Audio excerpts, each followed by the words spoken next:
offers Value Mart IGA specials from October 3rd through 16th. Now our Value Club Blue Tag specials.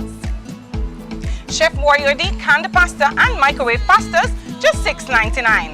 Eggo waffles and pancakes, $14.99. Essential Everyday Barbecue sauces, $7.99 each. Almond Breeze almond milks, $16.99. Lender's bagels, $12.99. Langer's juices, just $11.99. And now our very low weekly value deals. Essential Everyday pastas are just $4.99. Essential Everyday pasta sauce, $9.99. La yogurt, $3.39. Philadelphia cream cheese, $13.99. VO5 shampoo and conditioner, $5.49. Equaline mouthwash, $10.99. Shop Smart, Shop Value Mart. Sea listo y haga sus compras aquí en Value Mart.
to Win FM 98.9. Win FM 98.9. Let's get real on Win FM. Hi, this is Lavi. Let's get real Wednesday nights at 8 on Win FM. Get ready for an hour of real talk that will keep you engaged and informed, bringing you insights, the hottest topics of the moment, and perspectives that matter from the runway to the political arena.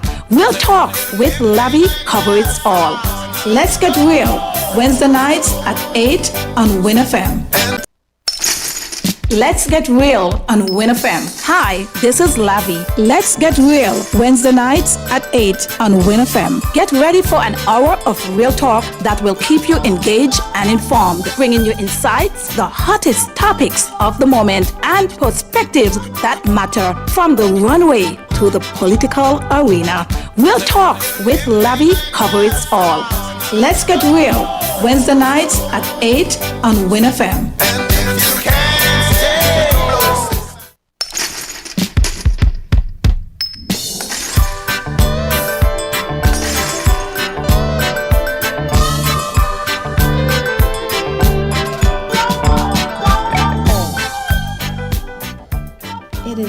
8 o'clock, exactly 8 o'clock, and we are in time right here in WinFM. This is Real Talk with Lavi. A pleasant good evening to you, St. Kitts and Nevis. How are you doing?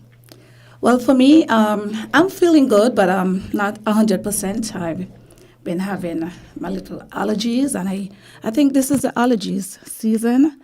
So, yeah, I just hope I don't do no sneezing tonight. But tonight, it's going to be three of us right here in the studio. I have two surprise guests, and I'm actually thankful to know that I can be here with someone else that is in the radio program. I think she's an expert, so tonight I'm going to feed off of her. I'm going to feed off of her, get her energy, and see what she have. She's from Antigua, but definitely a part of us here in St. Kitts and Nevis. Her name is Ebony, and Ebony, Ebony and Lavi. Ebony, how she come up with the name? But when I start to talk to her, when I start to speak to her, I have to find out if this is a birth name or this is just a name given to her, because I like it, Ebony. And then we have none other than Rast, but I'm going to let him, Rast Garbo, but I'm going to let him introduce his name because he have a unique kind of name and I don't want to mess it up. So I just want to let you guys know that tonight in the studio, we're going to basically be touching on things that are happening here in the Federation and that anyone can relate to, okay? It's all about life struggles, life stories, just the real vibes that, people are hurting. And then sometimes it's good to hear when people say they're hurting because everybody hurting in some different form and everybody expects somebody to help them through the hurt. So this is how we're going to do it on the Real Talk when we bring real grassroots right here in St. Kitts and Nevis. But before we start, I got to take some time and touch on some people out there. I got to go all the way down in St. Thomas, Virgin Islands. Jeffrey Bass, good evening. Anybody hear me tonight, please? If you hear me and you make sure you hear me saying Jeffrey Bass, please to tell Jeffrey that I acknowledge him tonight because I don't hear, listen, you don't know how important it is that when people just know that you remember them, right? But sometimes I'm here, you ain't call me name. And I know it might sound like a joke, but Jeffrey is serious. And I basically need to remember that Jeffrey is always there. He's from St. Peter's. He has work, here in St. Kitts, and he's down there in the Virgin Islands. And these are people that are in tune. The radio stick. If you're from Antigua, you're from St. Lucia, Grenada, the Leeward Islands, Windward Islands, wherever you are, sometimes we don't know what we have, feel, really like, being just happy to know that you can tune in wherever you are, whether you're off island and you can hear somebody that you can relate to. And I know for sure that when I leave from St. Kitts and I go to the U.S., back in the days, if I hear Jamaican voice, I feel like I was a part of them. But now that we are out there in numbers. And the Virgin Islands, for instance, when you're out in those areas, even though we're down here, we take them for granted. When you go to America and you hear somebody, where you from? Oh, Antigua. Where you from? St. Lucia. Everybody feels so proud. And it's amazing that we don't acknowledge or we don't take it more serious and recognize that we are one. We should not have to leave from here and go away, far away, miles away, 3,000 miles away, and all of a sudden, we're loving up one another. St. Kitts and Nevis, we're so close. And then, from Nevis, oh, really? Are you from St. Kitts? I'm like, really? Listen, we are one. But anyway, good evening to you guys. Good evening to the Radio Massive, wherever you are. If anyone's celebrating birthdays, we've just gone into October, so it's very fresh. So the Libra Massive, and I will say the Scorpio Massive. This is your month. This is your time. And for me, I think I get to appreciate the month of October even more. Yes, because it hit home. My little granddaughter is in October 18th, and she's looking forward to see her granny. And I don't feel special. I don't know how you guys feel, but when my daughter asks me, Mommy, what you want? What you wanted to call you? Glamour, Nanny, all kind of different names. BB. And I said, I want my granddaughter to call me either grandma, granny, anything to do with grandmother. A child's supposed to come up well for me, knowing that the child have a grandmother. So the BB and the glamour, all them kind of things is not for me. I am a proud grandmother, and I feel so special that to hear her, she's about to make 3. And she knows her grandmother, even though she's not here in St. Kitts. And this is when she said, Grandma, listen, my heart don't melt. I don't know about you guys, but for me, it does melt. So persons out there, if you have children and they have their children, you're still a part of the family and need to play your role, whether you're far or near. And of course, if the children allow you to be in the children's lives, because this generation, I don't know what's going on. Some of them just come up and want to. It's their child, yes, our children, but some of them basically want to do it their way, and you can't blame them, it's their children. But at the end of the day, I am just so happy to know that I have my little Riley to call me Grandma. Sounds so nice, right? Yes. All right, folks, the show begin. Once again, welcome to the Real Talk with lovely, lavish Lavi. You can find us on Facebook and YouTube, and you can also share the page. And we're right here at Win FM 98.9. So a pleasant good evening to you once again. I am Laverne Davis, and I hail from the village of St. Peter's Parish. People call it Monkey Hill. They have so much names that they call Monkey Hill, but I am from St. Peter's. So if you're out there, wherever you are, yes, this is your home girl, Lavi, Mama from Monkey Hill. Good evening to you. Well, let me introduce my guest now. Ebony, good evening to you. Hi, how are you doing?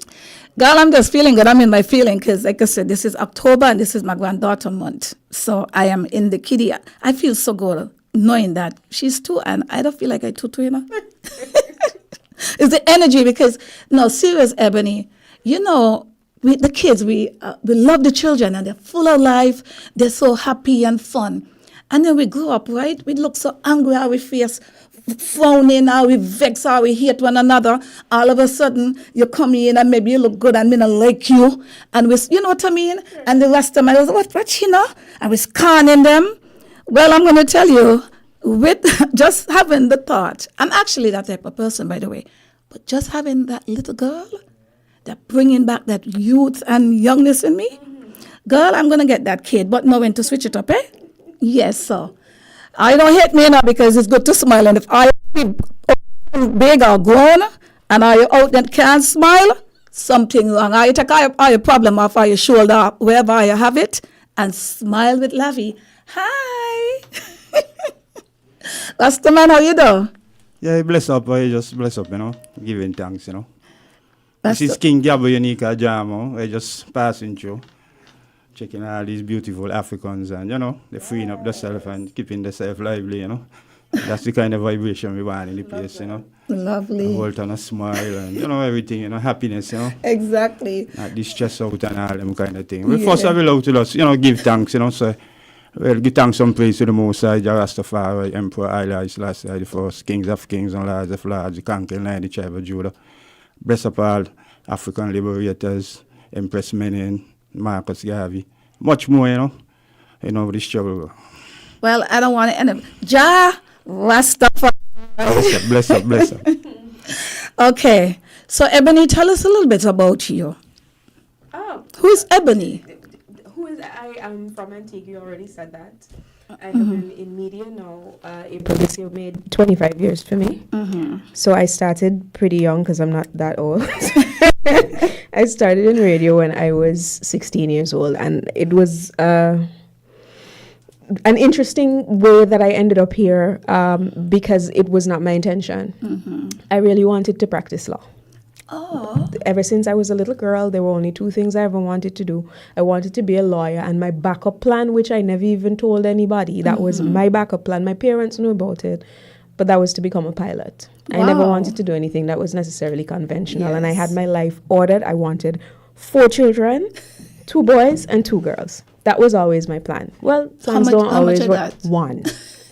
I have 1, and I did get my law degree, But after I got it, I realized that I don't want to practice law, at least not now. No. So, but I enjoy it. And I actually started my master's degree in international trade law. I haven't completed it yet. And to be honest with you, I am thinking that I'm going to switch majors. I actually put a hold on that because my son returned to St. Kitts after Irma and Maria destroyed the USVI.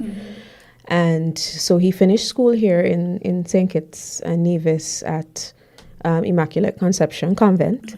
And I'm really glad that that happened for him. It was a good place for him to be. He's made some lifelong friends. Yes.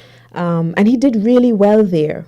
The hurricanes were very traumatic for him. Our house in St. Thomas, the roof collapsed very early on during the storm. So he went through the entire ordeal in a closet.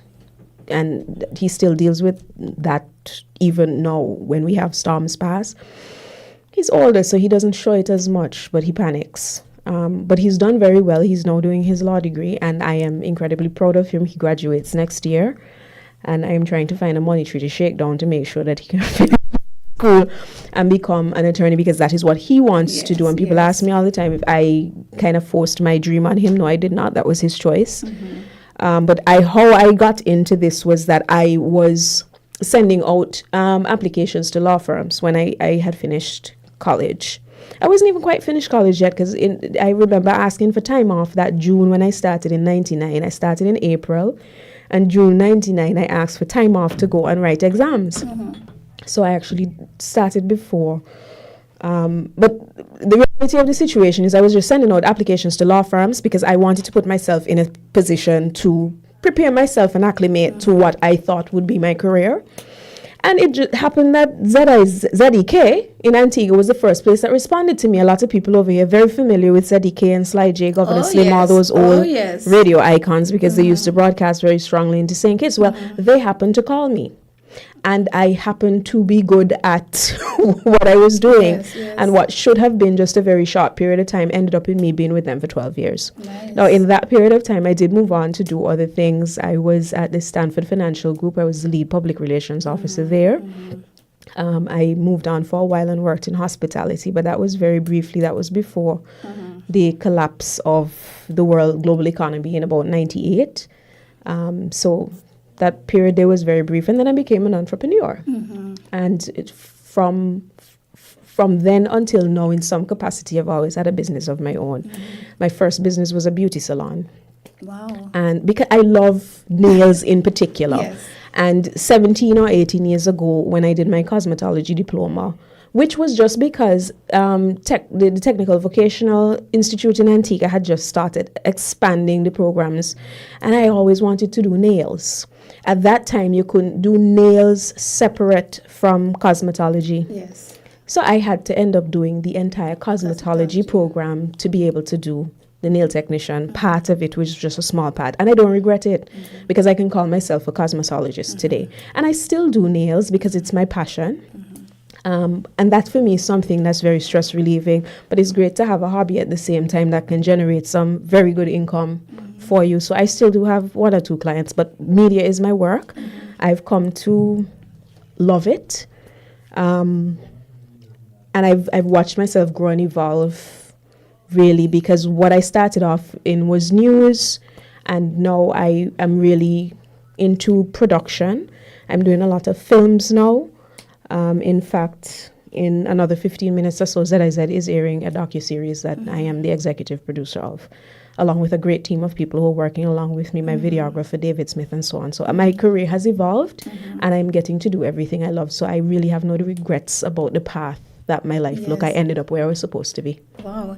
Ebony, this says a lot. And if folks out there listening, it tells that when you look at people like label you, even for me, oh, she's a hairdresser, you know, and people don't seem to understand that you can do a lot of different things, you know, and sometimes because of life changes, you end up doing other things to survive. You just can't show up your hand and cabal for the government and say the government argue this and that, you know what I mean? You still have to push on and try and do different things.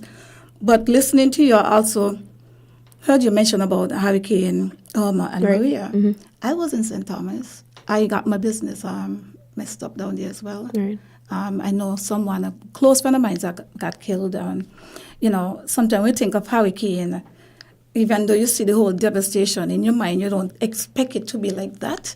But I know I have experienced many hurricanes, and for instance, my first one was Hugo. Right. That was my first as well. I was about 5. And for Hugo, that would have been in, I think, 88, 89. 89. Right. And if it's one thing that always stood out for me, if that elder person wasn't there beside me, I think something badly would have happened to me. Because here am I in there seeing other people's roofs going, seeing the windows going, and then my window going, and he wants me tugging with the window, and he pushing and I pushing it back, and the person told me, no, leave it and whatever. So these are things that we need to actually inform the younger generation, because when these things come, you're really going to have to fight. You cannot fight Mother Nature, but you're going to have to find ways to go about it and educate yourself and get some understanding of this whole power of when it comes to storm. And sometimes it comes like with the wind. When it comes to the wind, that is, to me, do more damage than the water. I mean, if all of it is damage. You can push out the water, but when the wind gets you, that's it. And it just blow down anyone. So it was really nice to hear that you have a pack, I would say, lifestyle, and not even knowing that you are a cosmetologist. Well, welcome to my world. Yes. Yeah. And the funny thing about it is, because you cut my hair recently, and I think you're one of the OG. I don't care anybody said, that's a sign of respect. You're one of the OG hairstylists and hairdressers, cosmetologists. Really, Lavi gave me an amazing haircut this week. I have very fine, very limp hair, and there are a lot of people who will cut your hair, but they don't know how to cut your hair for your face shape, if that makes sense. And you don't get a directional cut a lot of the time, and that might sound kind of weird, and I don't remember all the cosmetology terms in respect of the hairdressing aspect of it. But I was really happy, because I remember when I was going to the hairdresser when I was a little girl with my mother, you would get these directional haircuts where they're pulling your hair all over the place, but when your hair falls, it maintains its shape, and I got that. It gave my hair back some life, and I am right now in my bob phase. I'm enjoying that as I get older, just having short hair. So thank you very much for my haircut. You did me right. Well, speaking about hair cutting, for me, honestly, I even when I went to cosmetology school, I went pretty young. And I feel when I went, in my head, I just wanted to get the paper in my hand. So even though I went to school at the time to do cosmetology, I feel that I memorized some of the things. When it comes to the theoretical part, like I memorize, I kind of basically just study for the moment so I can pass. And what really kept me in this game is the ongoing training, Ebony. And if I did not do that ongoing training, doing the ongoing training as I get older in this thing, more mature-minded and out there in the field, I now was able to put back what I went to school with, because I'm not in a competition trying to get a certification, and I feel that a lot of persons out there in anything that you do, even though when you see them and you have your degrees and you have all these kind of stuff, I'm telling you, the way how the system is, it forces you to sometimes just memorize, get it over with. Not saying that you don't know what you're doing. So it's good to just continue keeping in your game. Yeah. And with that, I'll just continue educating yourself. So I'm just saying this to say, right, that all these years, even though I had my business open and everybody say, oh, Lavi, God, oh, she's the best. I really don't even think that I was the best at that time, because I was more or less memorizing and looking at other people than actually like creating my game. So I would look at even, say, for instance, Rihanna, the stars, and somebody going to just bring a picture. And I'm going to trying to because I'm actually hands-on, So I would draw it and do those kind of things. However, with the vast of education that I have now in cosmetology, understanding the hair, skin, face, right? And not just that, even dealing with the public, customer relationships and stuff like that, right? Understanding your tools, understanding your craft, understanding your products, understanding your customer, and understanding your competition, your competitors and stuff like that. So when I started having the business and I'm doing a lot of haircuts, both men and women. And it was always like a hit for me, very seldom a miss. But I know certain things when different people come, like maybe somebody with straight hair, what someone who would say Caucasian, or maybe an Asian, an Indian, they have all different hair types. Even when you're going to color the hair, the hair types is different from our hair texture. So in the hair cutting, when people now would always call my name and say, well, Laverne is good, I'm an expert at it now because I actually specialize in these things. When you do something over and over. That is right. So I was able to have in my profession doing cosmetology. If somebody come to do hair, 99% of my customer going to have a cut. And that was in my game when I went cosmetology school in terms of the teacher how to upsell and make money. So if somebody come in, and what was the essence of what they told me? Hair cutting is only your time. So which means that's where you make 100% markup. There's no product, no chemicals, nothing coming out of there. That's your raw talent. So if you charge $50, $50 is yours. So what I started doing was to go to hair cutting training, and I did not do much of the YouTube, right? Nothing wrong with YouTube, but there's a lot of unprofessional people that are not YouTubers. They might be good, and they might not have the knowledge to explain it properly so you know how to do it. So then again, you're kind of like, what do you call it, shadowing? Right. So I actually look up persons who, like say Paul Mitchell. But listen, I used to think big, because I figure, just like what you say, you went to ZDK and you set yourself at such a high demand that even if you have not reached there, you know you can reach there and you will reach there. So what I was doing, basically, I look at Paul Mitchell, I look at persons that own cosmetology school, like the professors, and then I look at the work. And listen, Ebony, I wasn't looking at their color. I was looking at the person behind it. And I tell myself, if I am going to be in this thing, I should not be limited just because the person is my friend or they look like me. So in cosmetology, when it comes to hair, the hair cutting and being able to give somebody a great haircut and make them feel satisfied, it was basically understanding your craft, like I said. So when it comes to cutting your hair, the first thing when a customer sit down, in a nutshell, let me just let some folks out there know, when a customer come in front of me, the first thing that I see, apart from saying hi to greet meet, I now have to look at, would you believe, what I'm looking at? Your head.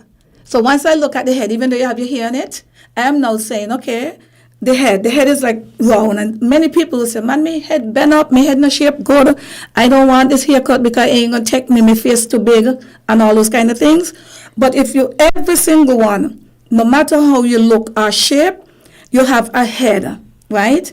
And the head make up the same way, I don't care what color it is. So you have the apex, which is the front, right here. Then in the center you have the crown. Then, the bones that come from your forehead go to the back, right? You have the parietal ridge, and then to the back where in the Caribbean, I don't know what you call it in Antigua or some of the different islands, people say maybe the gung,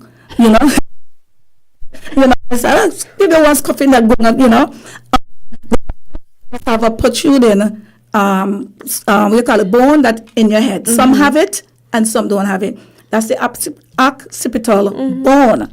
So when you're getting connection with that, and then on the right side, you have the right temple, you have the left temple, stuff like that. So it comes right in now, just like any doctor, because when a doctor don't go in with somebody, they go in and they cut you, they got to know, the different arteries, they got to know all the different parts in there where they're going to go down and where they could go from, where they cannot go, right? So it's the same thing, and the dimensions of the hair. So if you're listening out there, to be a cosmetologist or anyone in the technical division, is about time people respect these people in this profession, because going and doing a craft and actually being certified in it is the same thing like when you go on any kind of profession, right? So when anyone come to me to do a haircut, it doesn't matter what kind of haircut, because in all the haircuts and all the hairstyles, believe it or not, only 5 styles. You want to name one? Think of one, a bob. Think of another one. You have your pixies. You have your layered cuts, And which you have- can be long or short. Right, and then you have a one length. Right. And you have So your blunt cuts. Right, a blunt cut. And if you want to say the layers, you say a graduation. So that will be for the different layers. So you see what I'm talking about? So all the different styles now with what people are making, with mohawk and all those kind of things, that is where your creativity comes in, where you're adding to those styles, right? So just before I come off of this topic, yesterday I had a particular customer. He's a gentleman, older man, and a professional man too. And I've seen him all these years. And, I look at his head and I said, you know what? I said, I would like to cut your hair. And he said, but he respect me. And most of the time down here, and I'm hoping to remove a lot of that kind of stigma when it comes to women cutting hair, because it's all about a profession. Just like if you go to the doctor, is a woman might operate on you, a man gonna operate on you. It's the same thing when it comes to doing hair. So I cut both men. I'm a barber and a cosmetologist at the same time, right? So the first thing I look at his head, and then he's telling me how he's cut his hair because his hair. He said his head shaped funny. So let me take this off, right? He said head shaped funny. But when I was looking at him, I was just looking at his texture, because we as black people have to realize, even though we might be dark skinned, we have different textures of skin. The same thing for hair, right? And I recognize that he had like a fine curly hair. Mm-hmm. And he said that when he go to the barbers, he have to be telling them how to cut his hair, and then he said after maybe a couple of days when the hair growing out, the hair just is not even, and he just have his head look like a box, so and then of course it gonna look like that because he's telling them how to cut his hair, Ebony. Mm-hmm. Nothing wrong with that. But if you're gonna have a customer come in and telling you how to cut the hair, you as a professional basically needs to educate them, right? And make them understand, and that's where consultations comes in. So anyway, so how he was getting his haircut all the time was basically, he said he would make them go low in the center. So I'm listening to him, and you're looking at the apex and the crown, mm-hmm. and then around by the parietal, he leave the length around here, and then the clip, and then in the back by the occipital, he goes straight up like flat, and so he end up having like a SpongeBob kind of square. No, serious. It might sound funny, right? But no, I'm just mentally trying to picture how. Right. So it's like a straight, what you call a flat top, mm-hmm. and a lot of people, especially older men, they have the flat to the side and then the flat on top, like straight. So it just looks square. I hope he has a tall face, because I can't picture that haircut on a round face. Well, he's a handsome man, right? But anyway, I basically, when I finish, and he was telling me or whatever, I said, listen, I don't mind you telling me, but just let me show you this other way. And when he finished, he was like, oh but my head ain't really out. I said, no, he thought he had a bent up head. But, and he's not the only person. I have people who come by me and say, man, my head too big, my face too big, so they don't want a shortcut.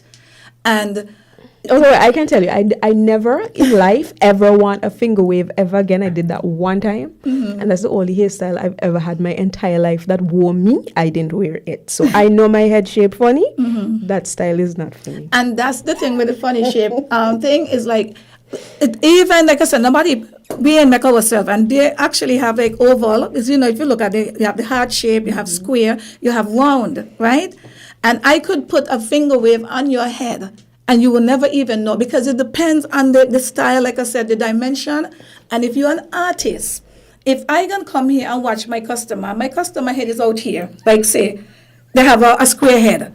Why am I going to give them a square to the back? So which means you want to give them more like an oval square.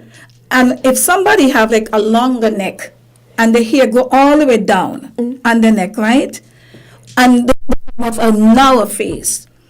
A V-cut shape is not necessarily good for you, because it's only going to make your neckline look skinnier, slimmer, right? I'm not laughing at you. I'm just here picturing me with this finger wave looking like Betty Boop. No, trust me. You understand what I mean, Rastaman? Yeah. I don't understand what you mean, but you know it is still. Mm-hmm. Man, right. Different talk to talk, you know what I mean? Well, and your different talk going to come in a Rastaman. Yeah, you know it is. Right. Pick up all the ladies with the beauties, you know? You're going to come No, we're trying to get this out, so then I'll come straight into you. All right?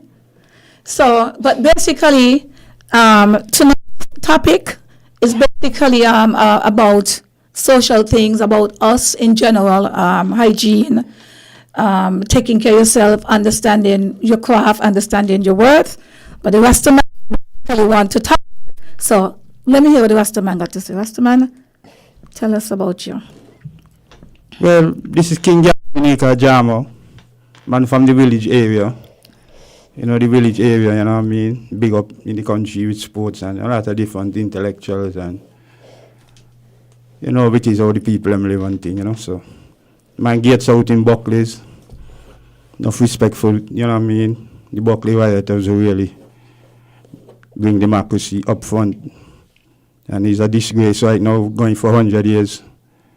They ain't getting no recognition at all. You still hear boy kind of big passport money, you ain't hear nothing about the heritage fund. So the people them like in the dark, you know. Because it's unfortunate. This ain't no government and a government or who government in. This is defending you people and defending you your rights and who you associating with, because it's one slave ship. And none of us could come here and say, well, oh, we was better off on this slave ship than the next man or next queen or so. It's just like, we got to tough it out. So this kind of class structure thing where I see coming around here where some people feel like, oh, they got it made because maybe they link up with the colonialists them, and I would say now the privacy and everything we're running in the society in terms of corruption, and then you see one set of people saying this person corrupt, and you still see them elevating to certain status, and people who trying to live in love, they're facing all the discrimination. So it's a situation we find ourselves in right now where it look like criminality taking over the land and everybody looking scapegoat. I mean, I was a Rasta man a couple years ago. Even now, so the society feel like, oh, Rasta into criminality through the hub, and they feel like, oh, the hub one is a big danger to man. You're going to dope them out and dunce them out and don't give them no values, don't make them believe like they're respectable. So it's that kind of thing we face in our here, but then again, we can't blame ourselves for what we see going on. The Rasta community got to come together and decide how they're going to move forward, because this thing, we're trying to look acceptance under the politician, it ain't going to really work. We got to build our own institution, set ourselves as a good example, so the younger generation can move forward. So that's just a little, you know, kind of vibes. If you got any question, you could come in still, because you know it is. So, what do you do? Are you into farming? What all you do? Yeah, well, man into farming, man into a lot of different things, man into philosophy, man into upliftment. So you wouldn't say you just farming alone, but you know, farming is the base for Rasta people, because it's the nourishment, and you know, food is the staff of life, so we got to work with that, and based on what's going on out there with the food system, the more we try to grow our own food, plus we are in a rich land, you know. One of the richest land outside Africa, like Amiga, you know, so. And we ain't investing in the land, you check it out, we just trying to booze around, and we ain't trying to make things economically viable. So you find now is like, the locals now, you find we said treated as secondary, and our kind of colonialists feel like, well, the money gonna make them feel like, oh, they're gonna run the system and they're gonna profit and they're gonna just got us as pawns, you know, in the whole political structure. I just come here with my own views. I don't want nobody take it like it's something personal, but I got my own views because I was born here. I hear all the time. Me and my family. Only 2 days in my lifetime I really move off the land, so basically I never going on. Me, you know, dancing days where people could just spoon feed me with propaganda and feel like, oh, the up and the top and I below. A whole ton of class system thing going on. And even the independence were just gone there. Me hear the voices talking about changing this jokey thing about we swaying allegiance to the British monarchy. All 41 years. All we intellectuals gone silent. The last Governor General says a work in progress. 41 years going and he's still a work in progress. He's the one who signed off on the Constitution. We still here, like we dunce, like we ain't got no kind of pride, no kind of dignity for people them, to say, well, how in this world we supposed to be swaying allegiance to the Queen also. And we got people got a kind of history doctorate and they're up in university. And they ain't trying to figure out, well, these people will be enemy all the time. The only sugarcoating and working the Willie Lynch on top also. We got to get the act together, otherwise the demon ain't going to run rampant in this So island. this Prime Minister said that he was going to actively work towards making St. Kitts and Nevis become a republic, which is what you're talking about now, moving away from swearing allegiance to the Queen. Well, it's not the Queen anymore, it's King Charles, so I correct myself. Right, yeah. That means a referendum, though. You think that people are prepared and ready to have a referendum because there have been 2 in the region so far that failed. Yeah, but the referendum failed because of politics. The politicians, them, they ain't got no respect for their own people. Otherwise, they should never even think about referendum. They're supposed to just sign off, just so. But it can't. That's not how the you Constitution. can't say it can't. can't. No, you can't say it can't. It has to go to a vote. How we acquire the sugar lands? We nationalize them, right? But that's different. What the difference? We set we own laws, or we got we own parliament. We set we own laws. That's the whole thing about swaying allegiance. But it's like we also have a constitution. Yeah, the constitution is just a little outpost. That's an outpost document to keep us in captivity. The constitution ain't really mean nothing. Anybody in their right senses gonna let a slave master slave them for over 400 years, and you still swaying allegiance to them set of people here, will happen. You ain't got no conscience, you ain't got no kind of conscience to know well what kind of struggle your people got through. But we're the ones who have to vote and agree to it. Yeah, they make it look like everything is vote, because what? They're using the politics as a dividing factor. Where in the Caribbean, where in Africa, you see the politics bringing the people together. Anywhere you see politics is the downfall, all the different nations. Because what? The politics involve piracy. Look what's going on right now in the United Nations. With a disrespecting black people to say, well, the African countries could put 2 persons on the Security Council as well, stooges, they can veto. One set of people got veto power. Imperial America, Russia, China, all of them. They make it look like, oh, we ain't equal to them. Like the capacity to take. And when they got to check to say, well, how much, 100 years we couldn't go to school to learn ABC. And to see, well, we got some high document now, professor. You think them there just come just so? Other people was professor too, but they couldn't move to their own potential because they're in the slavery system. It's just plantation life they had to be living. So now we come. We got to make our way and show we really, really want to be independent because the people sacrifice. Last man, I always believe, right? I respect what you're saying. But I also think that in order to get anything, that sometimes the people of different, we call it, culture, I will say, why haven't, with all the information that you have, and in order for you to really have a voice, ain't just depending on them, you got to go in, so why you don't go be a candidate? You could make change that kind of way. If the Rasta community, right? If the Rasta community, the Rastafarian community, and I respect Rastaman because for me, that's where I get my conscious liberty from, to be honest. That's where I feel I get it from because of my upbringing and the people I used to be around, right? But I have never really seen none of them like come forward to maybe go be a candidate. And they don't have to go in any particular movement, but they had the Rastafarian movement, so that's the only time you could be a part of the decision making. But let me tell you straight up. You see the politics now? The politics gone with the whole society. Gone with the Christian Council, gone with the Rastaman, gone with everybody. It's so infectious right now. But it's been like that. We're born into it. Just so we never used to see it like that. It's been there. Yeah. We're born into a political world, a religious world. But as we get, because we're born small, if we're born big, maybe I don't even think things would have been like that. But we're born being indoctrinated in these kind of things. People telling us go to church, go to this. And when you come older and have a mind of your own, you decide where you want to be. Because everybody can be the same. Everybody can be Rastafarian and want to be in a Rastafarian faith. No. But what I'm trying to tell you is like what?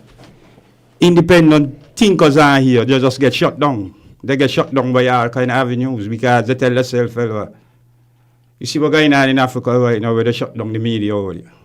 But where do you think they shut down the media? Because they're preaching, well, the Africans home and the Africans abroad, let's come together and try to protect African resources and really look for the people. Them. Once ago, they used to tell us, oh, the Africans, them in Africa ain't love you, you're in African, you're something else. And what? They say, well, oh, what's your this, what's your giving them funding, they say something is different. You check it for the African stream, they shut them down right now, just because they're promoting togetherness. So if we ain't go out there and know, well, togetherness, you could say, well, it's like the enemy now ain't like togetherness because togetherness now going to get them weaker because these people is vultures to be. They're feeding on us now for 100 years. What a lot of people call togetherness, and I find that as a Kititian, I've traveled, and I always hear people saying togetherness, but what's really togetherness? Because at the end of the day, togetherness, even if we say we come together and we're in a crowd, right? At the end of the day, you have your own household to go and deal with. I personally feel that the Rastafarian, and I'm going to say it tonight, they're going to curse me, they have failed the Rastafarian society as well, because I have not really seen much Rastafarian really, even when the late Zambo Noel Heat was around. He used to have the Naya Bingy thing all in the Dabo Penny, all of them used to be around there. And I don't know if you used to be there, but they used to have it in the square. And I used to look forward to go down there. So in order to get anything, we just can't be blaming other people. Mm-hmm. We have to be a part of it too. And at the same time, Rastafarians should not think everybody, because of what they believe in, even this African thing, that everybody going to go to them like that. And that's why I look at Jamaica. Jamaica have something similar where they have the Maroons, and you have a Maroon chief. So they have the indigenous people out there. They got their own little world going on. You understand what I'm saying? So what you're saying, nothing wrong, Rastaman. But we don't have enough Rastafarian voice coming, and not just on the radio, but actually going out there. Sometimes when you have like Emancipation Day and all these different days, where are they? Well, you got to dispel that kind of notion here too, because okay, check it out. Fun 20-something years are coming over here with the Buckley riot, instead of keeping ceremony. 20-something years, Who they? The government and some of the Rasta people keep up a ceremonial thing for us, for the brethren them and who get shot down and thing. Mm-hmm. You check it out, the government official, they get invited by the Rasta man them. And if you check it out, 20-something years are coming over here. Right, so they're coming over the 20-something years. Right, so they're coming over there, right? That is where you all now need to tell them what you all need in their army. It ain't take 20-something years for them to know, well, they got to come and put on a monument for the people them. When they got all this big passport money, one passport costs what? $250,000. $250,000 could put on a thing, a monument, easy. So that finance ain't the problem. But they're going to come every year, right? And camouflage. Calm down. No, a cool man, a cool. Yeah, and camouflage. Listen, calm down. Go ahead. Yeah, got to be, you know what I mean, and a kind of vibes too. Yeah. And they're going to make believe like, well, what? Oh, they're in ceremony, they're in solidarity with these people, and 20-something years, and you can't see no monument. But I want to ask a question Yeah. now, because my question is this: we collectively sit down and we wait for the government to do everything. Now, I'm not saying that the government doesn't have responsibilities, but if as a community we see things need to be done, why we can't do it? Why we need to wait for the government to do it? If we want to show respect and pay homage to the people who lost their lives in the Buckley's riots. Why do we have to wait for our government to do it? And sometimes you have to do things to shame the devil. If you start the project, you don't think maybe the government might come on board and feel compelled to do some things. I'm just asking, Yeah, but, okay, based on that talk there, okay, all I want to see is black people, at least in color. Because right now we just can't say, oh, that's a black woman or that's a black man just by color.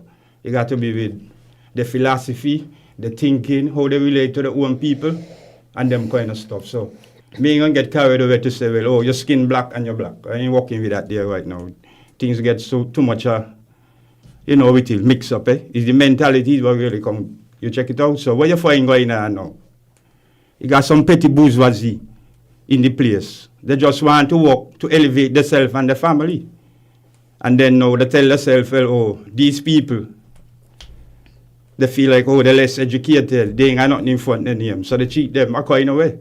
So they're going to come around for all them years and they ain't doing nothing. Next thing you hear, kind of scandal going on with this big money, with this.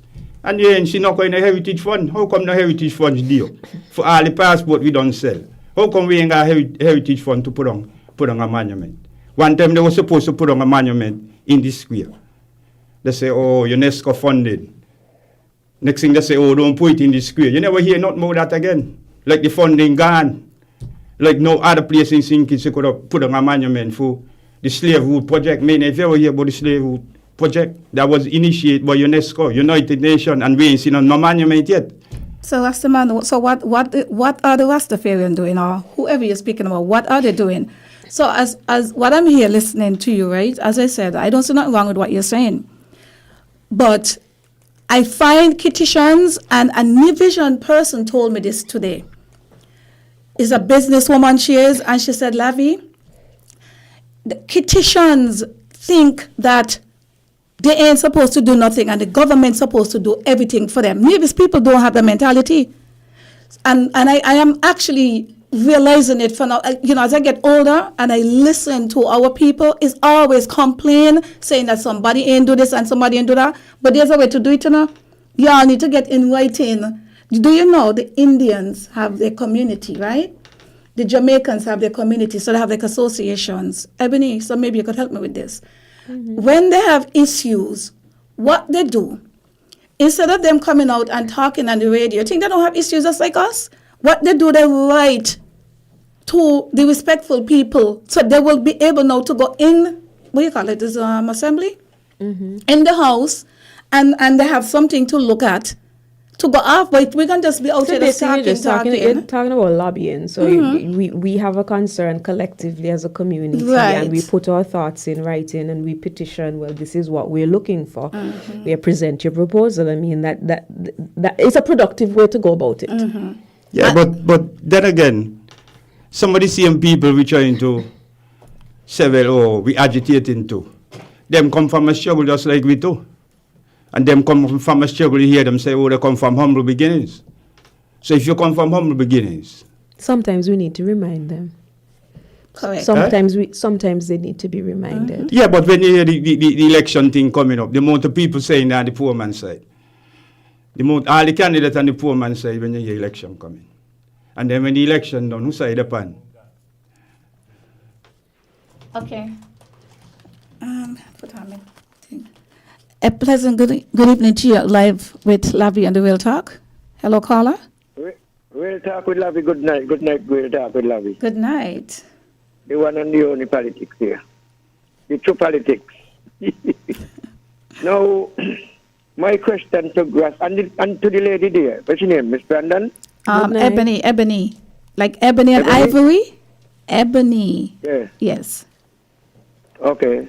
The lady, Ebony there. Yes, good night again. Yeah.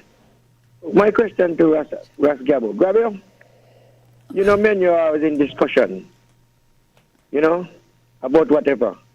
But don't you think that since that the government, for them years, 20-something years, they're going there celebrating with you all, with the Buckley's riot, don't you think that if the Rasta organization, they come together and make a move, Amen. don't you think that they will not assist you all doing this monument? Because sometimes we got to make a start, sometimes we got to go out there and start something.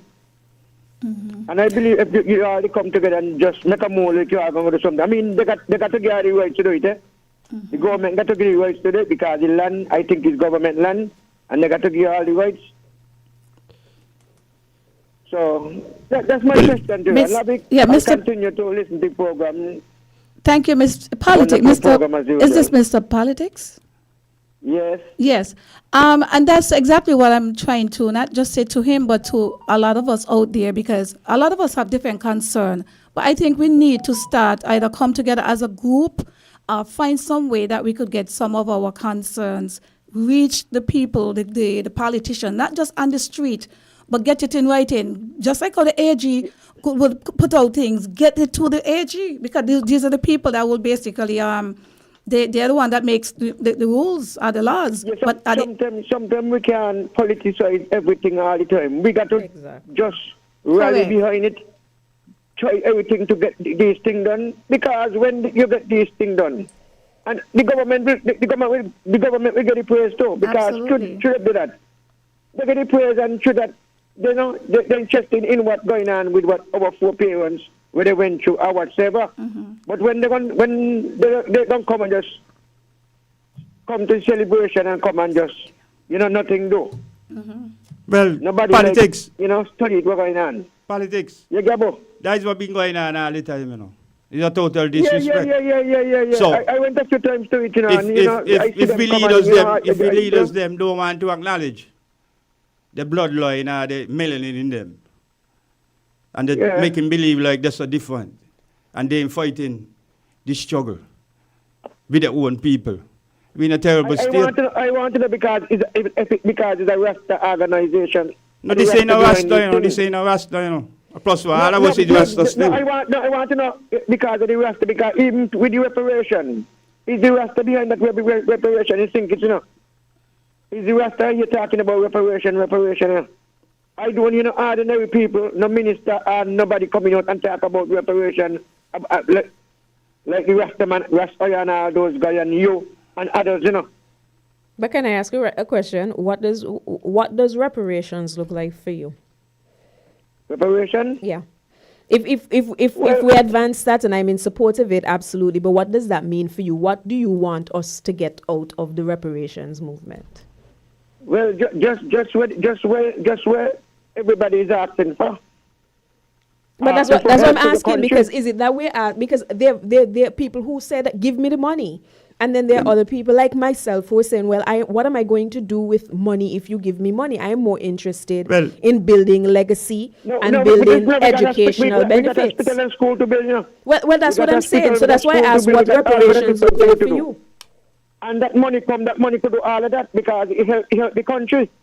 It ain't just money alone, man. Individual cost now whatsoever. You hear? It ain't just money alone. This money come, this help come out whatsoever they're going to assist us with. Well, that's why I asked, because if you're going to ask me, England and other countries that enable the slave trade, it's not a matter of them giving us money, but making opportunities available so that we can benefit from the head start that they had. Their children got to go to universities. They were highly educated. We had to bring ourselves up by the bootstraps. So that's what I'm saying. When we have a conversation now about reparations, I want to know what reparations look like to most people, because people don't understand reparations. All right. Okay, well, reparation, I'll listen after you. Thanks for calling. Might want to get it. Okay, good night. Thank you for calling. Yeah. 1 second. A pleasant good evening once again. It's you're live with Real Talk with Lavi. It is 8:54, and I have here in the studios with me Miss Ebony and also Ras Gabo. Right. Well, in terms of what the sister talked about with the reparation, you got to think about all the monuments, all the artifacts that are in Europe, America, all over the world. With spirituality, vibration, artifacts, they got them in display, making millions and millions in Europe, France, all over the place. You check it out. We relics them return to their ancestral homeland. That's all them things in reparation. So it ain't just money alone. But respectfully, I'm talking about Caribbean people. Well, they don't have any relics. Yes, because they don't have any relics for us. What they took from us. There's no distinction between a Caribbean people and African there people. Is. What is the difference? Because reparations, we're talking about St. Kitts and Nevis and the Caribbean region. We don't have any relics in France and England. Yeah, but so it's Africa you're talking about. But I don't live in Africa. You're a black woman? Respect for, but I am a black woman, but I don't live in Africa. So that mean nothing? So I am interested in universities being built here so that we can do what they have done. It's all them thing, but you can't. But they don't have any relics for me. What do you mean they ain't got the relics for you? What tribe you come from? Do you know what tribe you're from? Listen, West Gabon. You're making it look like it's a distinction between... Right, listen, we are given opinions, and some of it is information that we know. So respectfully, even though you cannot be arguing with what she's saying. Just let her. Yeah, but then basically, I want you to stick on your point. Yeah. So I want to ask you this question. How have it been so far for the year 2024 in St. Kitts in terms of what you see happening, not just to yourself, but the growth of the country? What you think is happening here? What you're hearing on the streets? Well, there's a lot of different things going on the street, you know. Like you what? find, you find like, well, the majority of people and the way you call it now, put them in a kind of category where they say, oh, they don't in the low class, or they don't hand out and them kind of things, how they try to classify them, right? You find out the economics and the empowerment of them kind of people who down to the minimum level. It's kind of hardcore because the kind of bills they got to pay and the amount of activities, work excitement, excite them every week. You find like, well, things just get mixed up because they hear dear all over different things. Some of them ain't even supporting their own people. They will go in the supermarket, spend $400 in there. They see on the road selling something, $5 and $10 is too much for you. So it's a whole ton of economic suicide thing we're dealing with. And that is true. I believe that if we support our own, that's a plus, because you have a lot of government officials, they come to the people to vote for them. They come in, the campaign in the communities. But when we give them the opportunity, they really don't come back and support in some of these communities. They do not come often enough, or maybe they will probably send people. So I would not say that maybe they don't come, but we don't see them visually enough back in the communities. But then again, this is where we the people comes in, because for just what I find with Kittitians, like I said, I am a Kittitian too, and I'm not disputing what you're saying, and this is my opinion. I feel that a lot of us have a grudging mentality. And I said this to say that we look at other people, because people have purpose, and there's a lot of persons out there that come from these communities that they never had the finances, they never born into wealth, but they make something of themselves. I mean, I listen to Ebony, and Ebony have a tons of things that she have on her resume that she does. And I say that I've been to a lot of different Caribbean islands, especially in St. Thomas, Virgin Islands. You have a whole melting pot of people down there, right? But I feel when I listen to a lot of these different people, me saying it's just St. Kitts people, but St. Kitts people have a grudging mentality where we just see somebody doing something and we just feel like monkey see, monkey do, we could do it. Like, we're not being creative and being ambitious and know that. Don't wait for somebody to say, okay, I open up a salon. All of a sudden, you want a salon too, but you never even find out and say, well, let me go and try and see if I can get educated in this field. So a lot of us just watching other people and want to go over there and jump and do everything. In terms of the politicians, with what you're saying, you are correct. But again, nothing going to change unless the mindset of the people change. Because when we have issues, and as the caller said, in everything, the issue that we have is a political issue. Sometimes we have to be held accountability of our own actions, the things that we do. You understand? So when we muck up our lives, we just can't say, well, nothing happened, the country now run good. Sometimes it ain't about the country running good, it's that you're not running good because you put yourself on pause, basically waiting for handouts for somebody to take care of you. And that is why you see St. Kitts, right? When it comes to relationship, man and woman relationship, we are now not even a society where we really want to go in and get married. You understand? We become like a grudging grab. She got your money, I got mine. So how are we going to build together when we're not coming together and just coming together as a people out there in the crowd? Coming together is as a people that when you get somebody in a relationship, our mind is just on top of the flesh. You understand? We don't have a spiritual balance. So sometimes we got to be very careful that when we out there basically looking at other persons and saying, well, things not go good. Things might not be going good, yes, but at the same time, what are you doing to make things go good? You think sometimes I got things to eat, sometimes I ain't got nothing to eat, but the whole world don't know that I don't have anything to eat, right? People wait inside they're not got a house, and I totally agree. We do not have enough, should I say resources, or they're not being helpful enough for persons that really have ambitious and have a goal, or persons that basically in debt, because they probably will have started the businesses or get caught up in the system back then when we never had as much opportunities as now. So we don't really have a debt forgiveness here as much in St. Kitts. You mess up one, sometimes a little small money, sometimes ain't even a lot. And that's it. So I fully aware of all of that, where I think that our leaders need to really be more visionary towards what is happening here undergrounds. But then again, having vision don't necessarily mean because you have a doctorate degree or you're a lawyer and whatever. And this is where we the people basically need to put in people that is capable. You're live. Good evening. This is Real Talk with Lavi. How may I help you?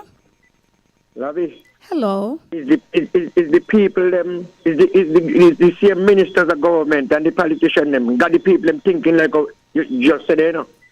If them got them thinking like that, because when the campaign tell them where they could get them and where they could get and where they could and where they good. So it just mental in the mind that when you get in these things gonna happen. You know? Mm-hmm. So what you're gonna do for the country?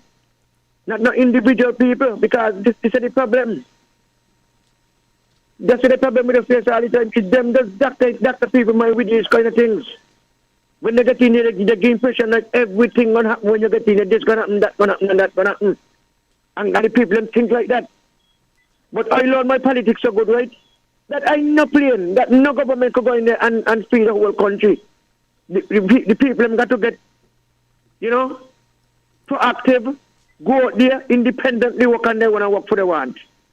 You understand? Absolutely. And we kind of people how we think. We people here how we think. Yeah, I don't want to think people that are kind of negative thinking and they don't analyze the politics and they don't, they to party line politics and all these things. And this is what's killing us. Mm-hmm. This party thing. That is so true. The man, he party burying he party, he can't organize the party, the monkey do, he party burying me. And all this kind of ignorance from them. That is so true because even the oppositions, right? It's like they're very negative, and this is why, as you said, if we're not going to be independent thinkers, if we for a particular party, no matter what they do, even when they're doing bad, wrong, we basically going to still defending them. But if the same bad that the other person that we're not for, right, we're going to scrutinize them. So I just feel that the mindset of the people, a lot of people here do not read, right? We use the social media as a... they're not using it efficient enough to basically empower themselves. And if we had more people here that are being more ambitious and empowered. Listen, I'm not a big reader, but you got to educate yourself to the politics too. Absolutely. You must educate yourself to the politics. You got to listen and analyze things. You understand? Especially sometimes when you're voting for a candidate in your constituency, the most important thing. A candidate you voted to represent you for 5 years. And if you see that candidate just failing, because of the party next election, you're going to vote back for the same candidate. And all these things don't happen. And I believe that we're supposed to get out of them things. We're in a slavish type of mind again. We do these things. You're absolutely correct. I feel that as black people, especially down here in St. Kitts, because as I said, I've traveled a lot of different places. May say everybody ain't gonna have the issues, but I dealing with what is happening here in St. Kitts, where the people feel too entitled, and the politicians find a way to prey upon a certain class of people. That is what they want, That is what the politicians them want, They want you to hook Who can that? The guy says some who can woman, some who can rum, some who can religion, and some who can whatever. This is the thing. This is what the politicians them want. You hook. And every day, Lavi, time going. So you just got a few minutes to go. So the thing they wrap up.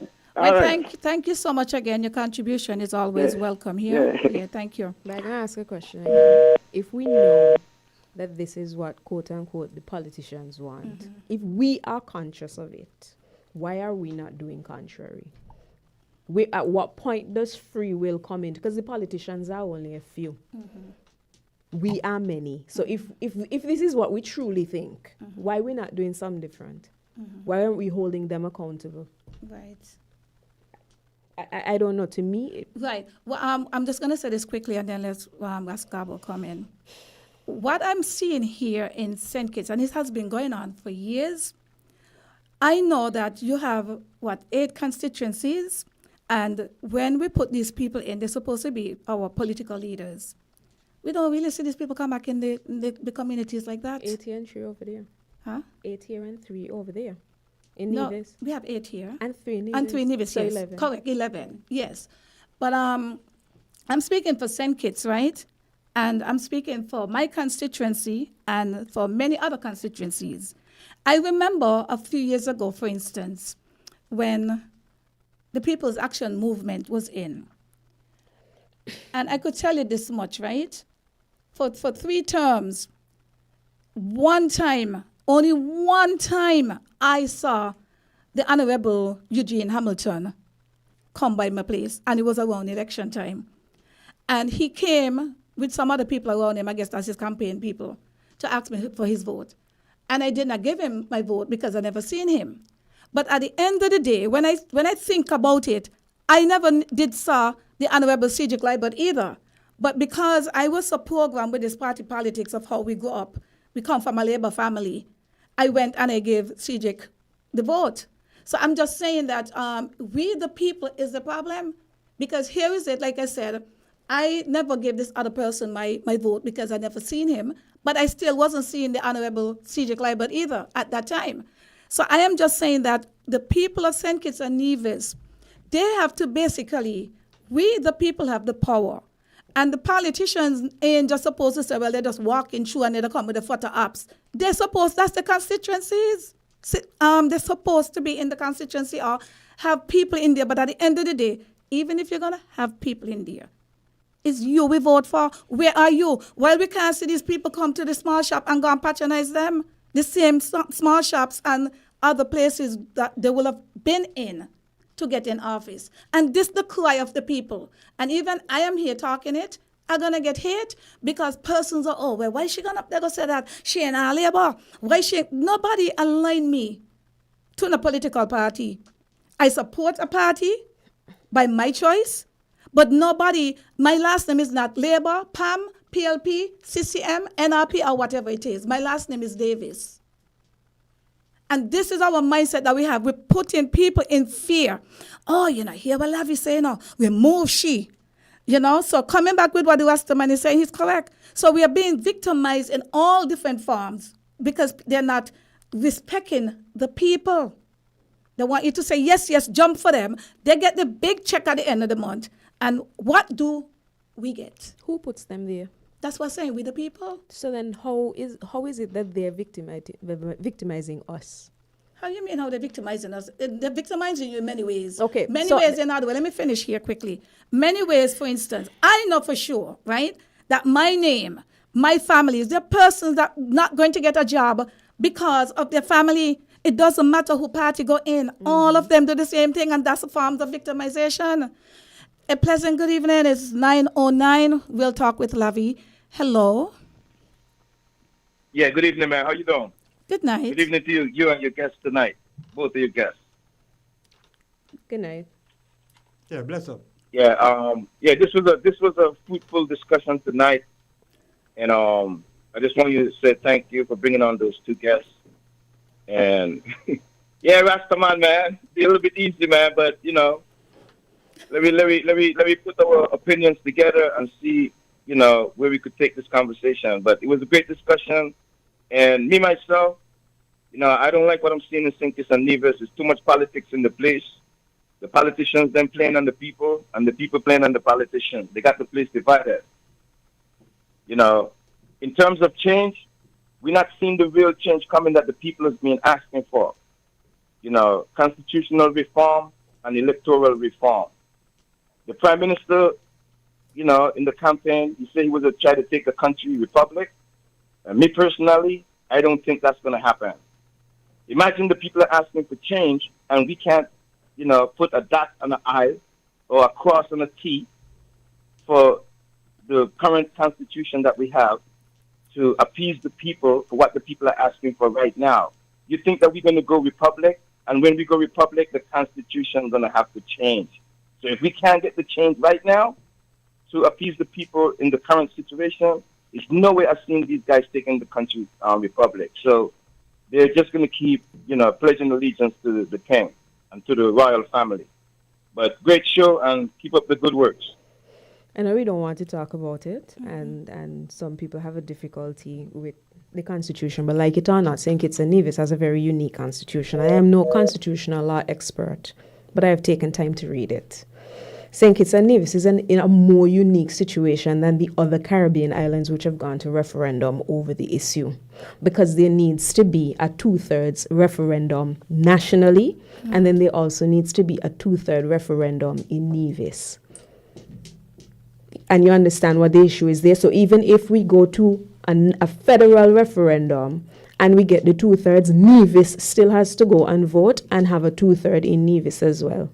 If I'm wrong, somebody can call and correct me, but that is my reading of the Constitution. So but if we want to have, this is not even about the government, because the government can say we're having a referendum in January, but are we going to go out and vote? And this is why the question before that I asked, who is victimizing whom? And I said so because we have the power to vote, and it aggravates me and irritates me when I sit down and listen to people say that they're not exercising their right to vote for the same reasons that you're saying there. You only really have a voice every 5 years or whenever they choose to call an election.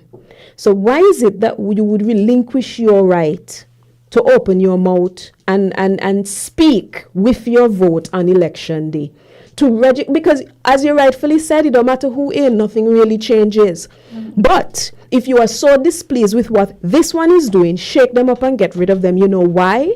If we start flipping people, and I've said so all the time, if we start changing governments the minute they mess up, they will become compelled to deliver on the promises that they make to you. If they know that they can keep disappointing you, it's like a relationship. You're with a man or you're with a woman, and they keep doing you the same thing over and over, and you keep taking them back. Now, are they going to take you seriously? Correct. So if I give you a 5 years and you don't perform, I get rid of you. It's not so you go? So then how can we say that the politicians are doing anything to us when we have an opportunity every 5 years to teach them a lesson and we don't? That's it. That's it. Simple. That is why I say we, the people, that's the man. We're not just with what we say here, because I understand where you're talking, but we still got to prioritize our agenda, man. That's the main subject we got to be dealing with. We got to be dealing with love. We got to be dealing with respect for our own people. We got to be dealing with empowerment of our own people. We don't got to be like we running around with this latter foreign direct investment, and then you hear the project flap, and then you hear the government in debt. All these things happening.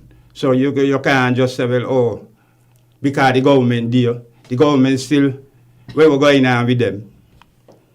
They're empowering people from a different way. So I wouldn't even say a different class. Like the projection and the business model are here is what? Something that the people, they bring them in the limelight to say, oh, see them here. They're acquiring wealth and they're doing well and they're running economics. And the next set of people that tell themselves, oh, these is ragamuffin, they're struggling all the time.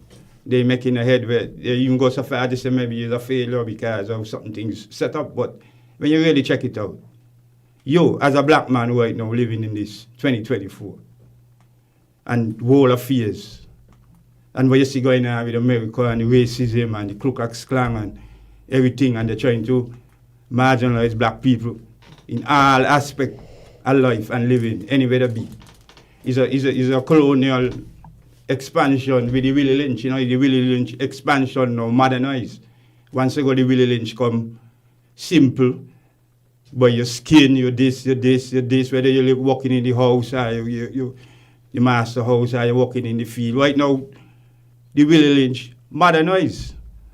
He modernized in such a way to make you feel like, oh, we're on equal terms, but we know as black people, we can never be on equal terms to them, because if somebody gonna say, well, oh, 100 years a guy is a human cargo, that means they ain't him say, well, oh, he's a civilized human being. They say, oh, the Africans, them up there into kind of, different things, Listen, vampire business and things. So you got to watch all that. As far as I'm concerned, I feel that we, black people, we are our own enemy. And in terms of, I know a lot of us are damaged from slavery back in the day. But I don't know, because I born in the end in 60s. So I'm like the changeover of the 60s going into the 70s. However, I was raised in St. Thomas, Virgin Islands, and I've seen a lot of, down there, full of Rastafarian. And the Rastafarians, some of them actually in the Senate. You understand? I don't see the Rastafarians, them down there complaining like that. I'm not saying they're not going to have any issues. But those men, what they will do, I feel like the freeness of America by giving people that freedom of speech. I feel like being in St. Thomas make me the way how I am. Not afraid to speak up, but not just go on the radio and just rant and think you're going to get anywhere. Not just going out there, for instance, because you have a problem, you say, you know what, I'm going to go on social media, I'm going to go and do a video, and I'm going to dirty here, I'm going to tell everybody all what they said about me and the person discussed. That's not good. That is somebody, to me, that I will question their mentality in terms of how the mental the stability. Because what is happening here in St. Kitts, people are more doing things to embarrass people. And I see it's a trend, even the politicians, right? So I just basically feel our standard here might be high in one way, but very low in another way. A low in terms of we like the drama. You will go on social media, or somebody will hear my voice, and they will want to say they're talking all kind of closet, and some of the closet what they're talking about, they don't even know you. So the distractions, right? To me, money talk, the rest walk. That's how I see it, because if you're not got money, you cannot live, you cannot eat. Now, it doesn't mean that you have to have a lot of money, but the time that our Kittians, because Nivisions don't have a mindset. Nivision people are working class people, may not say all of them, but the majority of Nivision do not have some of these simple-minded, ignorant conversations, just 247, oh, this, that, just complain. The people are visionary. Even when I meet the Nivision in St. Thomas, the majority of them down there trying to do something for themselves. So we have come, Kittitians are very privileged, and I'm not saying everybody, but the culture what we're raising is vulgarity, a lot of things that are just not of purpose. And there's a lot of people in St. Kitts, Ebony, that have purpose. But the negativity is basically shunning down the people that have purpose, because there's a lot of people out there that have purpose. All the talk shows, I grew up on a lot of talk shows back in the day with Tony Frederick, all of them, right? And I see with the way how talk show gone now, here in St. Kitts, I'm not knocking nobody with a talk show, because trust me, I am no perfect person. I mean, I don't have all the answers.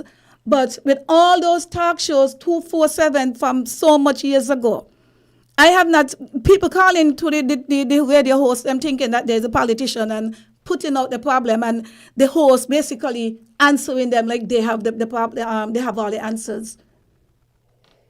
So anyway, I agree with you to a point. What I think, though, is rather than blaming it on our blackness or circumstances or slavery, because I'm not saying slavery is a real thing, it's not a real thing, and it hasn't had carryovers for us. Because, listen to me, slavery is not something that affected every black person on the planet. It didn't affect me. But it affects us in some way. No. You're correct, yes. Well, it's affected me because Yes. I live in the Caribbean where my ancestors were transplanted and brought here to work. Otherwise, black people would not be in the Caribbean. We That's are true. in the Caribbean Yeah. because of slavery. Yeah, that's true. It affected us in so many ways.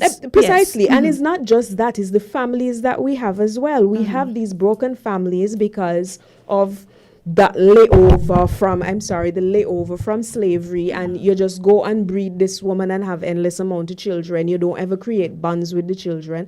And that's all of that. When you look at other races and ethnicities, black people are the least likely to marry, especially black women. It's true. We are the least likely to marry. We are the most likely to be single parents. You know what I'm saying? So, but we know what the problems are. I'm sorry. I'm a person that likes to look for solutions because problems are easy to find. Absolutely. And that's what I'm saying. And I'm here in my capacity as Ebony Brandon, and I'm here promoting the government. But I will tell you something that I appreciate. The Aspire program that they launched recently, which is going to give children $1,000. $1,000 may not be a lot of money, So the 500 in savings and 500 which will be invested in their behalf in shares in local companies. You know why I think that is a good idea? And the fact that they're now taking financial education into schools. We have all been taught how to make money. We as black people have never been taught how to manage it. We've never been taught how to budget.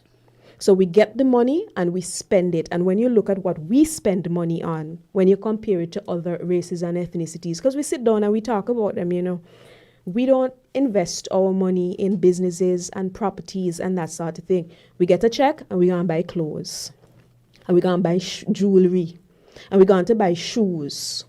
Who are we going to blame for that other than ourselves when we sit down and say that we're not creating wealth? But we look at the Asians, for example, with their supermarkets, and as soon as these children are old enough to walk, they're not even in school yet, they're inside, they're packing a shelf. They're inside, they're behind the cash register. They're in the back doing inventory. So by the time they get into school, they are literally already trained on how to run a business. We had that back in the days because I grew up seeing that. And I feel that the politicians, our government, have a certain amount of blame in that as well. Because I grew up in St. Peter's, right?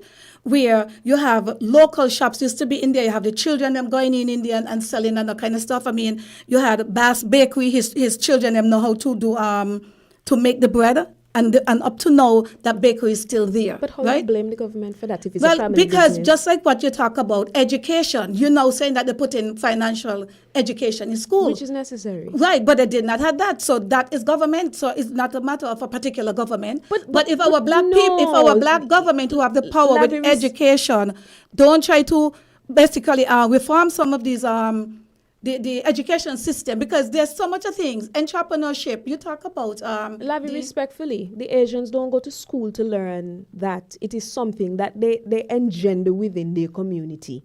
You understand what I'm saying? I'm not saying the government doesn't have a role, but it also starts with us as families, teaching your children to save, teaching them not to be irresponsible with the money that they make. That is what I'm saying, right? We had that, because I know for sure I saw it in my community.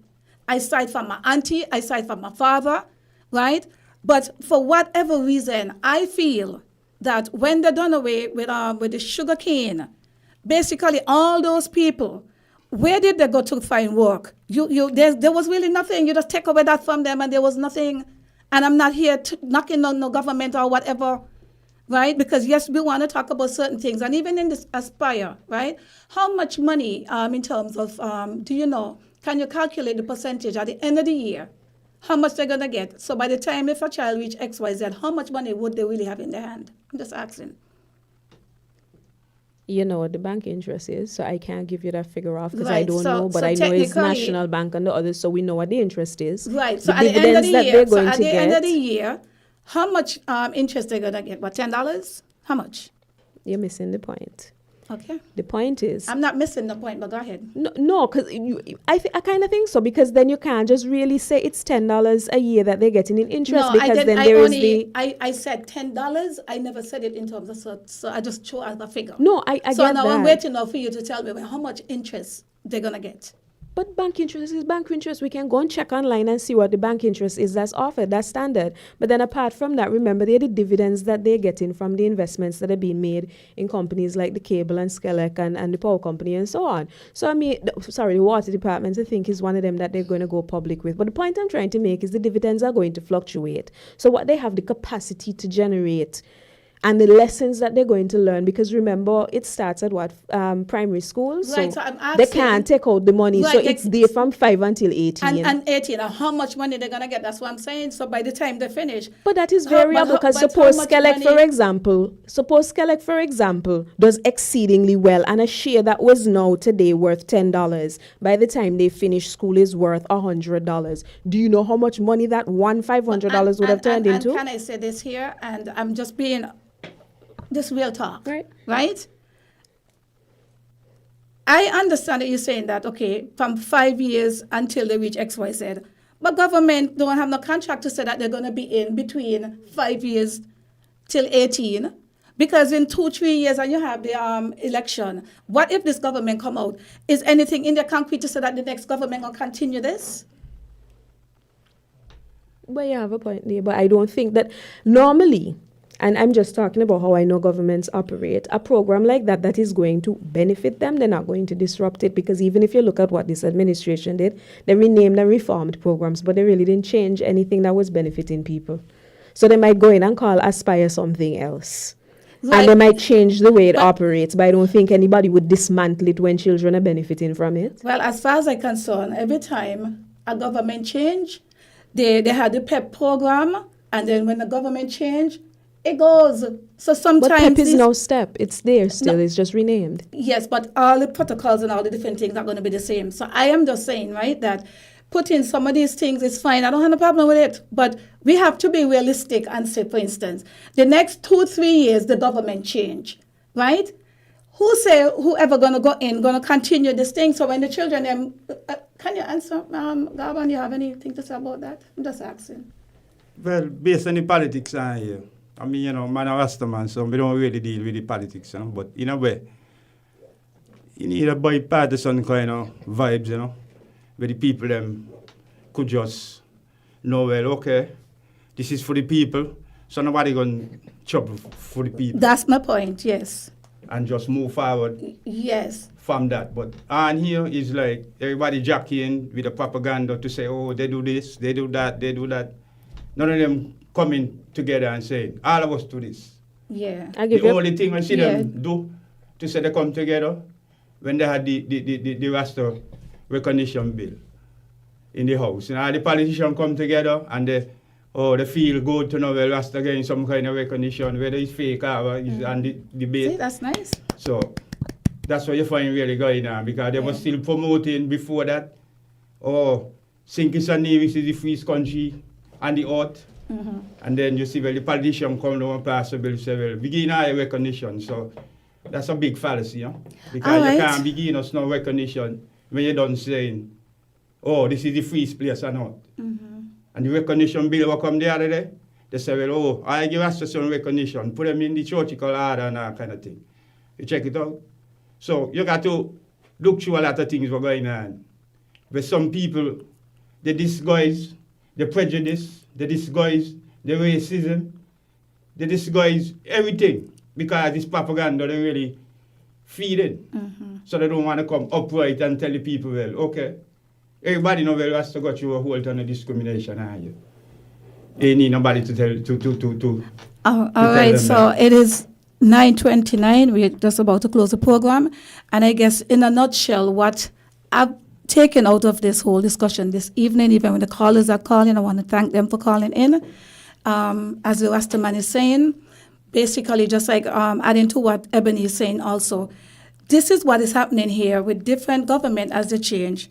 Maybe with the people, I don't know if we can demand this, but we have to really be realistic and look at some of these great programs that each administration, some of them will be good coming in, and then when another administration coming in, they just basically either done with it or they change it. So it's kind of like giving people hope and then still taking it away from them. Ebony, I'm going to ask you to give some closing remarks as we close out. I just want to say thanks for having me. It was an interesting experience being here, and it was nice to have varied views. And I like the banter. I enjoy that, so I really enjoyed that. And the only thing I would want to say is that I do agree with you on that last point you made in terms of continuity and not letting everything and the Rasta brother here as well. Continuity, it can't just always be about partisan politics. And I was about to say, actually, but I know we have to wind up, the one-to-one laptop program. And this is me, I'm not being political, I'm being practical. Remember, there was the one-to-one laptop program. And then the government changed, and that was ended. But then COVID came, and they gave them iPads and tablets, which is great. But then they weren't what the children needed to be able to properly participate in the online learning environment. And as you said, COVID came, so there was a lot of things that could not maybe come down to freight, and also too, because there's a lot of things. So right, so that's what I'm saying. I'm essentially supporting it because it was a good program. For whatever reason, it was stopped. So there needs to be continuity, and it cannot just be purely political, especially if there are ways to go about doing it. So that's something I would like to see all our politicians do, to have greater political maturity in the interest of the people. Very nice. Somebody is saying, if the Rasta has a name, Rasta, my name is so long, right? So I'm going to let him say his name. So people are asking your name, Mr. Rastaman. Yes, this King Jabo Yedika Jamo. Yeah, man, gets out in the village area, Buckley's. I love to say, well, give thanks, for Lavi to really inviting me and, to make a little soundbite, I love to big up Win FM. Love to big up Mr. Bacchus, wherever it is, and the farmer manager who really promote press freedom and critical thinking. So, give thanks, all the ghetto youths them and the ghetto people them. Just, hanging on, hold faith, because change must come. There ain't nothing we can't doubt. We ain't no doubt about change. Change must come, All right. All right, well, thank you guys so much for being here tonight. Before I leave, I got to tell you guys about the festival, the festivities that's going to be happening here. On the weekend, you have this St. Peter's Festival. Yes, I got to let everyone know that, the place to be is up Monkey Hill. They're having their festival. And before I leave again, I got to let the general public know that crime and violence is a disease. It is something that we want to stamp out. We know that we're not going to get rid of it completely, but we want everybody to come on board. The household, parents, fathers, siblings, families, friends. Crime and violence is no good to none of us. So in the meantime, next week, same place, same time. Thank you so much for being here.